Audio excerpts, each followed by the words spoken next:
Oke, bismillahirrahmanirrahim. Assalamualaikum warahmatullahi wabarakatuh. Jadi guys, di sini ini merupakan video kedua saya dari channel Ars Academic ya. Nah, jadi di sini saya akan menjelaskan tentang sintesis dan ekskresi dari hormon tiroid.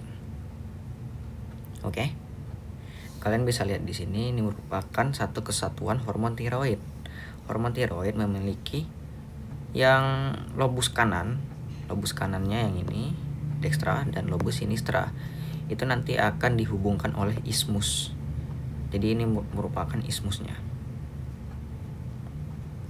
Oke, ini letaknya itu di sekitar C5 sampai T1. C5 adalah cervical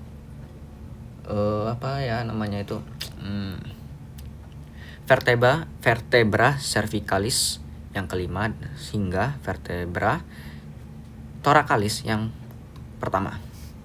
Itu merupakan letak dari glandula tiroid. Ya kurang lebih ini di depan trakea, itu sekitar tenggorokan kita ya guys. Oke. Sebelum kita membahas tentang cara pembuatan dari hormon tiroid, itu kita perlu tahu dulu hormon tiroid itu apa. Hormon tiroid itu terdiri dari dua jenis guys, yaitu T3 dan T4. Kalau T3 namanya triiodotironin. Kalau sedangkan T4 itu namanya tetraiodotironin. Atau nama yang lebih mudahnya itu tiroksin. Oke. Nah, selanjutnya untuk memahami pembahasan kita pada kali ini, saya sudah menyediakan satu gambar ini guys. Nah, ini merupakan bentuk gambaran yang glandula tiroid yang ini jika di zoom menggunakan mikroskop yang lebih keren intinya. Nah, tiroid terdiri dari sel follicularis atau tiroid follicular cell, itu nama panjangnya, nama yang lengkap. Itu dia tuh letaknya di sekitar dari koloid. Ini merupakan koloid, tengah-tengah dari sel glandula tiroid. Lalu nanti di sekitar koloid ini akan ada sel-sel ini, makanya disebut sebagai folikular. Folikular, bila di zoom, nanti bentuknya akan menjadi seperti ini guys. Satu sel kecil ini, kalau di zoom, dia nanti akan bentuknya seperti ini. Ada retikulum endoplasma, ada kompleks Golgi, dan lain-lain lah. Seperti sel pada umumnya. Oke, lanjut ya. Nah, sebelum kita mulai membahas tahapan-tahapan dari ini dan ini, kita perlu tahu dulu hormon tiroid, yaitu yang triiodotironin dan tiroksin tadi, itu sebenarnya dari apa? Hormon tiroid HT itu baik merupakan T3 dan T4. Itu berasal dari, kalau protein berasal dari asam amino. Asam amino yang jenisnya itu tirosin. Dan juga dia juga didapatkan dari makanan yang kita makan itu dalam bentuk iodium.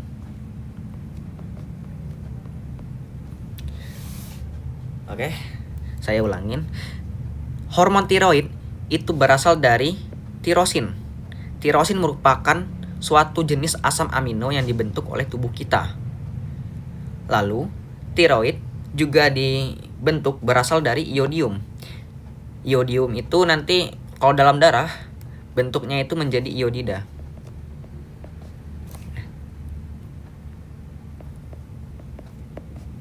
Nah, iodium merupakan bentuk kalau dalam makanan. Sedangkan iodida itu adalah bentuk yang diabsorpsi ke dalam darah. Oke? Intinya, hormon tiroid dibentuk oleh dua jenis molekul, yaitu tirosin dan juga iodium. Nah, baru kita masuk ke gambar ini. Jika sudah memahami konsep dasar dari hormon tiroid tadi. Oke, kita fokus ke gambar yang pertama. Ini ada suatu tulisan, suatu protein ini sebenarnya ya. Disebut sebagai TG. TG itu kepanjangannya adalah tiroglikoprotein. Jadi, tiroglikoprotein ini merupakan kumpulan dari tirosin ditambah dengan glukosa. Jadi dia ini merupakan protein ya, bentuk rantai panjang dari asam amino tadi. Tirosin nanti akan bergabung, jumlahnya sekitar mungkin ratusan, dibentuk oleh retikulum endoplasma yang memiliki ribosom ya. Ada ribosom titik-titik ini, itu namanya ribosom. Ini titiknya. Itu ribosom. Dibentuk oleh itu nanti akan menjadi tiroglobulin, TG. Nah, nanti setelah dia bentuk TG ini dia dibentuknya sebelum dia jadi yang seperti ini.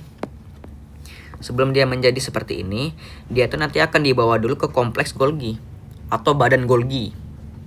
Setelah dia dibawa ke badan Golgi, nanti dia akan dibentuk menjadi vesikel-vesikel yang menyerupai membran plasma. Jadi vesikelnya itu bentuknya itu seperti fosfolipid namanya. Oke, aman ya. Jadi tadi si tirosin akan dibentuk di retikulum endoplasma menjadi tiroglobulin. Nanti tiroglobulin akan dibawa ke badan Golgi, lalu membentuk vesikel. Vesikel ini nanti akan dilepaskan secara eksositosis ke dalam koloid. Jadi koloid ini isi dalamnya itu adalah tiroglobulin. Kalau dia belum menjadi asam ini, kalau dia belum menjadi hormon ya, adalah tiroglobulin. Nah, bentuk koloid itu dia bentuknya seperti ini. Ada membran-membran itu sebenarnya disebabkan karena ini tadi guys, vesikel ini nanti menyatu ke dalam koloid. Vesikelnya menjadi membran koloidnya, sedangkan tiroglobulinnya akan masuk ke dalam cairan di dalam koloidnya. Oke? Nah, untuk pengertiannya itu ini ya guys. TG itu tiroglobulin.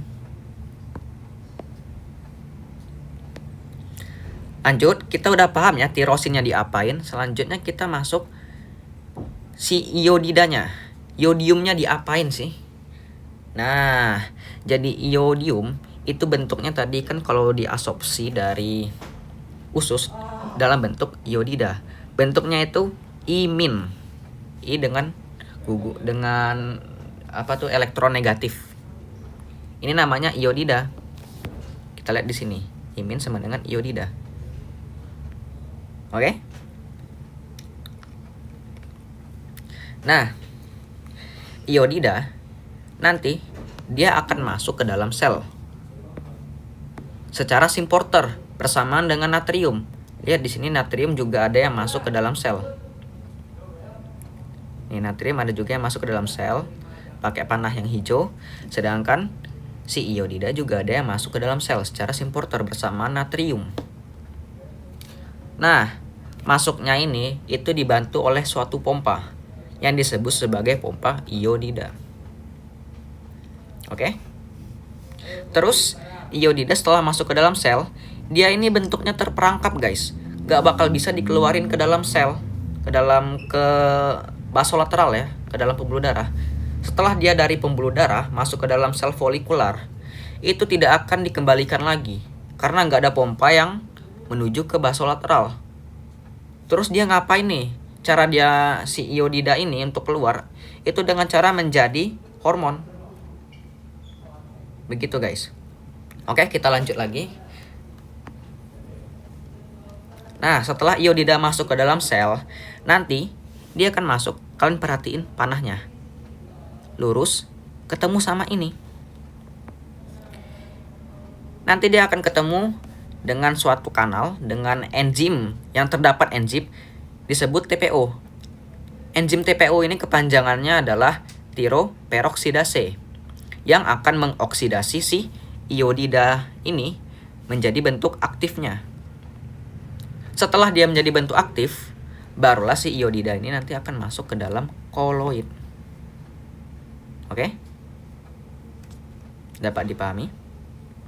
Nah, TPO. TPO itu kepanjangannya adalah tiroperoksidase.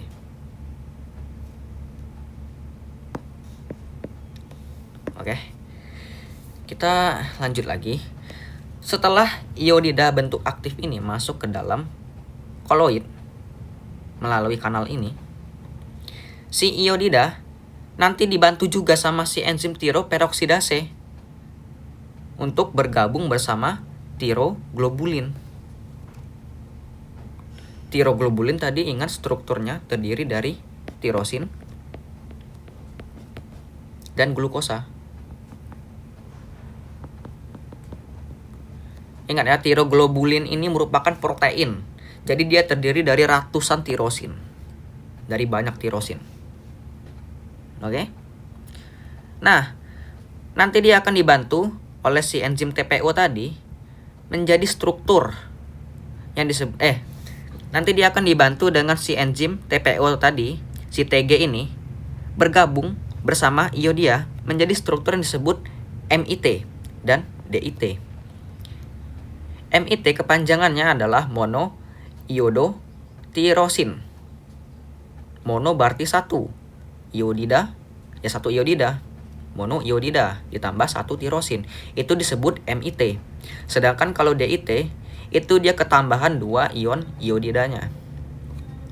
Jadi maksudnya begini guys, nanti si tiroglobulin akan berikatan dengan TPO. Setelah itu dibantu setelah itu nanti dia ketika berikatan dengan si iodidanya, jika dia berikatan dengan satu iodida disebut sebagai MIT. Jika dia berikatan dengan 2 iodida akan menjadi DIT. Ini kepanjangannya. MIT sama dengan monoiodotirosin. Kalau DIT yaitu diiodotirosin. Oke. Dapat dipahamin? Nah, selanjutnya nanti MIT dengan DIT ini akan bergabung. Pokoknya dia akan bergabung ya, entah itu DIT dengan DIT-nya, DIT dengan entah itu DIT ditambah DIT atau DIT ditambah MIT. Kalau dia DIT tambah MIT, DIT tambah MIT, dia akan menjadi 3 iodia. Karena tadi struktur dari MIT itu terdiri dari 1 iodia, sedangkan DIT terdiri dari 2 iodia. Maka dia akan menjadi 3 iodia. Iodida maksudnya. Ditambah 2 asam amino tirosin. Oke? Nah, ketambahan ini, molekul ini nanti akan disebut sebagai triiodotironin atau T3 guys. T3 ini nantinya akan T3 ini merupakan bentuk dari hormon tiroid. Nah, begitu ya guys. Jadi ini misalnya kalau dia DIT diiodotironin tirosin ditambah dengan DIT juga, maka dia akan menjadi T4 guys. Tetraiodotironin atau tiroksin namanya tadi. Nah, T3 dan T4 ini saya hapus dulu. T3 dan T4 ini dia itu masih terikat dengan protein TG tadi, tiroglobulin. Itu di dalam koloid. Nah, jadi begitu guys proses untuk sintesisnya. Setelah dia terbentuk T3 dan T4-nya, si hormon tiroidnya, dia akan disimpan di dalam koloid bersamaan dengan tiroglobulin atau protein. Oh ya, secara singkat ya, tiroglobulin itu merupakan protein dengan gugus glukosa. Jadi dia tuh merupakan kelompok dari glikoprotein. Oke. Nah, sudah tuh, untuk sintesisnya sudah selesai. Selanjutnya, proses eksositosisnya, proses pengeluaran dari si hormon tiroidnya.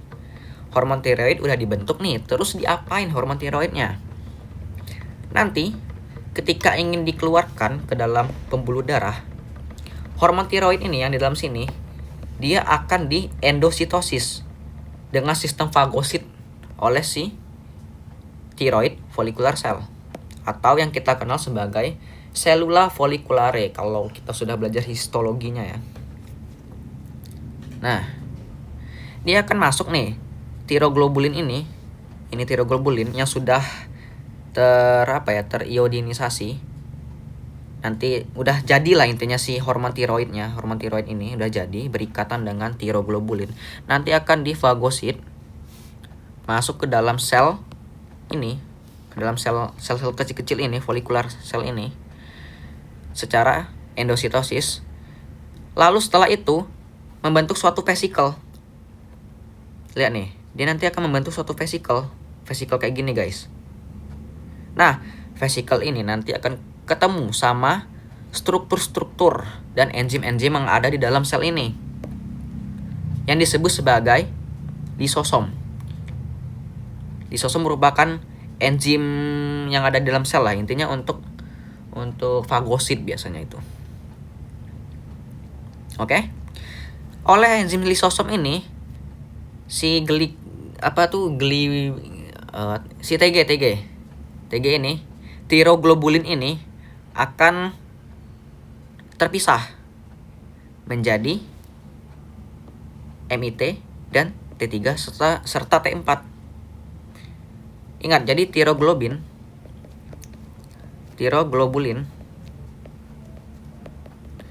itu dia akan dipecah oleh si enzim lisosom. Dipecah oleh lisosom menjadi MIT, DIT, lalu hormon tiroid. Nah, setelah itu hormon tiroid akan menuruni gradiennya karena di sini gradien hormon tiroid itu tinggi dalam sel, akan keluar ke dalam ekstraseluler. Setelah itu, dia akan masuk ke dalam kapiler. Lalu berikatan dengan protein plasma yang disebut sebagai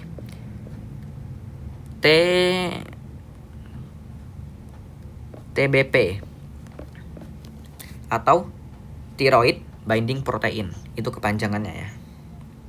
Karena nanti dia ini pokoknya akan keluar dari sel secara transselular. Dia menuruni gradiennya, menembus selnya langsung tanpa perlu ada pompa atau kanal apapun karena sifatnya yang lipofilik. Nah, selanjutnya karena dianya sifatnya lipofilik, otomatis dia sulit untuk bersirkulasi sehingga dia akan diikat oleh protein TBP, thyroid binding protein. Ini merupakan suatu protein plasma.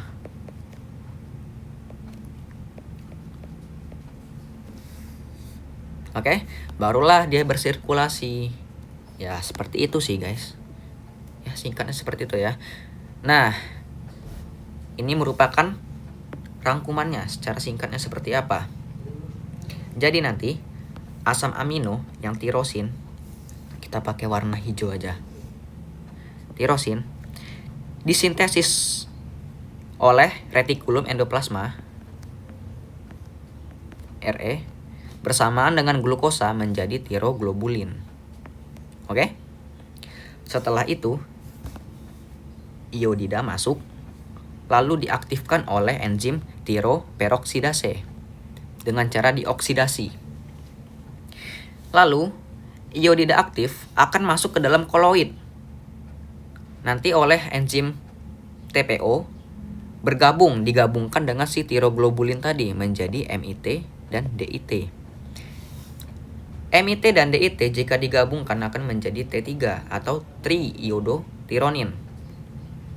Sedangkan DIT ditambah DIT akan menjadi T4 atau tiroksin.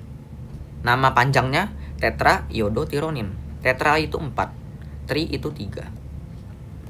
Selanjutnya T3 dan T4 dalam TG, dia tuh masih dalam TG guys, masih terikat dengan tiroglobulinnya, akan diendositosis oleh sel folikular dari koloid ya. Dari koloid dia akan masuk ke dalam folikular sel. Selanjutnya akan dipisahkan dari TG oleh enzim lisosom tadi menjadi ini DIT, MIT, T3 dan T4. Nah, T3 dan T4 akan keluar ke pembuluh darah, lalu nanti akan diikat oleh protein plasma yang disebut sebagai thyroid binding protein atau TBP.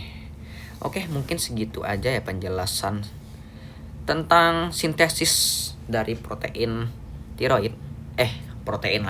Dari hormon tiroid. Ya mungkin masih banyak kurangnya ya guys, saya mohon maaf. Ya udah sih, itu aja. Bye bye.